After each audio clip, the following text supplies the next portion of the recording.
So guys, you all have heard about the Nippon India Mutual Fund. They are actually the biggest contributor in our country. So thank you so much Sandeep Sikka sir for coming. As you all know, sir is the ED and CEO of Nippon India Mutual Funds. So sir, first of all, how will you define mutual fund industry in one line? Wealth creator for the country. Okay. सो आज के दिन में जो mutual fund industry जो काम कर रही है, I Yes, think sir. It is beyond imagination. Yes, sir.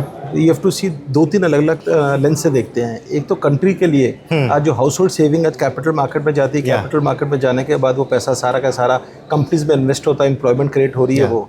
पर दूसरा जो बड़ी चीज़ है कि जो एक कॉमन मैन के लिए जो वेल्थ क्रिएशन हो रही है, Yes, sir. तो this is the reason basically the mutual fund industry still has a lot of headroom to go. अभी भी आज खाली 4 to 5% of the population is investing in mutual funds. Okay, so there is huge demand. And sir, where you see mutual fund industry or in the next 10 years? आज हम इसको calculate करते हैं. आज इंडिया की टोटल पॉपुलेशन है 140 crore. Yes, sir. 140 crore में total जो यूनिक इन्वेस्टर है 5 करोड़ है. Yes, sir. अब रिवर्स कैलकुलेशन करते हैं कि अगर आज 140 करोड़ में एक फैमिली 4 की होती तो हमारे पास 30 से 35 करोड़ फैमिलीज हैं. Yes, sir. सो मुझे ऐसा लगता है कि अगले 10 से 15 साल के अंदर every Indian house hold family Okay.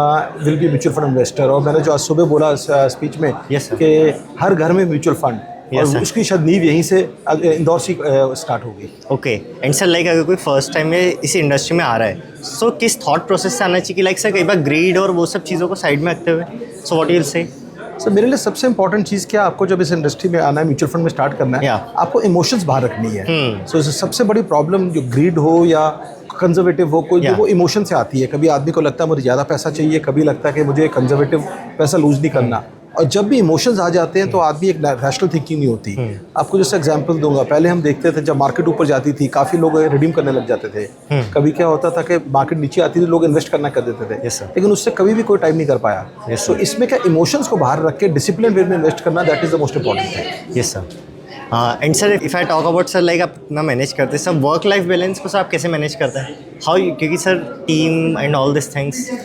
सबसे पहले तो मैं ये करना चाहूँगा कि वर्क की डेफिनेशन क्या है. जब आप कोई चीज़ एंजॉय करते हैं वो वर्क नहीं रहता, वो पैशन बन जाता है. So number 1 is this flow state. हाँ, तो वो फ्लो आप एंजॉय करते हैं, वो उसमें आपको स्ट्रेस नहीं होता. तो Yeah. क्योंकि ये जो है ना, ये वर्ड आजकल बहुत फैशनेबल हो गया, वर्क लाइफ बैलेंस. आप वर्क एंजॉय करो तो स्ट्रेस से नहीं होता, आप करते रहते हो. हैविंग सेड दैट, आपको ये भी थोड़ा डिसिप्लिन रखना चाहिए कि आपको कितना अपना फैमिली के साथ टाइम लगाना, अपने लिए क्या टाइम लगाना है. Yes, sir. एंड थोड़ा सा मेरा ये है, may be starting of the career हमने 18 घंटे काम करते थे, लेकिन अब मुझे ऐसा लगता है कि अब इस स्टेज ऐसा आता है कि थोड़ा आपको वीकेंड्स वगैरह पे आपको अपने ऊपर अपने हेल्थ के बारे में, फैमिली के बारे में ज़्यादा सोचना चाहिए. Okay. एंड आपको एफिशिएंट होना चाहिए कि आप 5 से 6 दिन के अंदर अपना सारा काम खत्म कर पाए. Okay.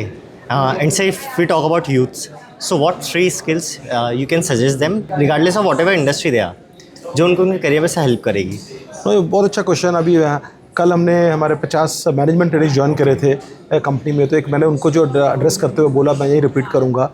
आज के दिन में जो नॉलेज है, नॉलेज इंपॉर्टेंट है. Yes, sir. लेकिन सबसे बड़ी इंपॉर्टेंट चीज़ है attitude. Yes, sir. So attitude, positive approach. Yes, sir. And लगता बड़ा क्लीश है ये बोलना, लेकिन वो नेवर गिव अप. क्योंकि कोई भी ऐसी ज़िंदगी में, चाहे वो लाइफ हो, चाहे जॉब हो या रिलेशनशिप हो, Yes, sir. ऐसा कभी नहीं होता कि प्रॉब्लम नहीं आती.